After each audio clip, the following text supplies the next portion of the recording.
My name is Sally Warren, and I'm the partner of Greg Wildig, who founded Generate, yeah? How long had you been at Generate / Wandsworth Rathbone? I started in the early 1990s as a volunteer, and I left when I was chief exec in 2018, I think. What do you remember about your time? Oh God, that's a big question. Yeah. A big question. Well, what I remembered is starting. I'm going to talk about Greg a bit because, as you know, Greg, he started Wandsworth Rathbone back in 1972.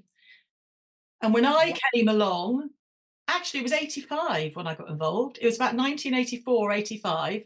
And I started as a volunteer at the Friday group. So basically, I have really fond memories of how simple it was back in those days to simply get a list of people who were leaving school, people with learning disabilities who were leaving school, and to be able to go around with Greg, knock on doors and say, do you fancy coming to a youth club to keep in touch with your friends? And so it was so simple then, because the whole reason Wandsworth Rathbone, that became Generate, started was to help people stay connected with friends, to prevent loneliness, isolation, and everything else that comes out of being lonely and isolated, which is horrible. So I have really fond memories of that. The best times always being with, I think, what we still call the members, the people we work for, people Generate works for. Generate only exists because it wants to ensure that people with learning disabilities get to live good ordinary lives. It's the only reason it exists, really. So the best memories for me are going on holiday, over 30 holidays with members, everywhere from Butlins to wherever, to Crete, all over the place. And I remember the energy of the members and the wonderful staff who got a simple idea and would then make it happen by applying for funding or to talk to the council. It's all about people connecting, being supported, to find houses, to find jobs, to live the lives they want. Yeah. Thank you. So how's Generate helped you? Well, it's really interesting. I think it still is in me today. That the message I got when I was a young 22-year-old was all I saw was people, human beings that wanted to live a life like other people. And actually people who often get excluded from living that life because the world around them is so crazy and complicated that they get left out. So they become lonely and isolated, or they don't have jobs, they don't have boyfriends, girlfriends, or friendships. And that stays with me today. Everything I do now in my work now is about how do you get to discover who somebody is? How do you stay curious about every single person? And how do you respond to what they need?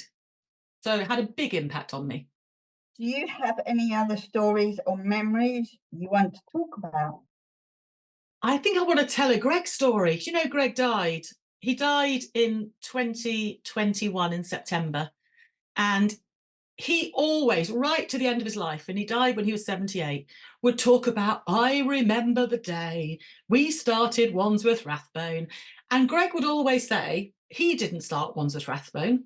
There was an amazing social worker, but she was involved at the Catherine Lowe settlement, and she just saw people who were being excluded from life, who were getting very lonely. So she started the Thursday Club. First club 50 years ago. That was, right back then, that's where it all started.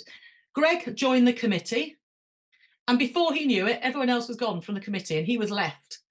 But he remembers having committee meetings in his flat in Putney, and I think it was 1972, there were like minor strikes and power cuts, and he always said, I remember the first meeting where we sat at Wandsworth Rathbone was in a darkened room with candles. Do you know what? To this day, I still don't know how true it is, but it's a good story, isn't it? What skills have you learned? Well, I started as a volunteer, I then became a youth worker, then became a full-time youth worker, then became the principal youth worker, then became the chief exec. So in that time, I learnt so much. I learnt about how to listen to people, how to put what people want and need into a plan. I learned how to speak calmly to people sometimes. Sometimes there are people that you need to influence, you need to help them calm. I also learned sometimes it's okay to be passionate and get a bit angry, because if you are there alongside people with learning disabilities, you sometimes got to show it's not fair. So I think I learn, and today in my job, and I work all over the country now, I still get angry, but I learn how to put that anger across in a way that is saying to people, we all should be angry. We all should be angry that people with learning disabilities are denied basic human rights, that people are made to live with people they don't like with. They're not supported to have relationships. They're not supported well enough to get jobs. They don't get to live their life. So I still get angry. So, and that anger doesn't hurt me, it drives me. What new things have you tried? I now run an organization, and myself and my colleagues are employed to be sort of big mouths. We're known as the people that will say it as it is, that will challenge people, that will say, no, it's not okay that that happens. We're not focused on what the system says should be. We're focused on what we know human beings generally would expect in life. And we focus on getting to know the people who are supported. So if we're working with organisations, with boards of trustees, with staff teams, with families, everything is about, well, what about the person? What is it they really want and need? And how close can we get to that? We never go around promising perfection, because it's really hard. And what I love as well is that when I was working for Wandsworth, Rathbone and Generate, we had very little money. Money is important, and social care at the moment absolutely is underfunded, and we should all be very angry and worried about that. But actually, people and communities are part of the solution.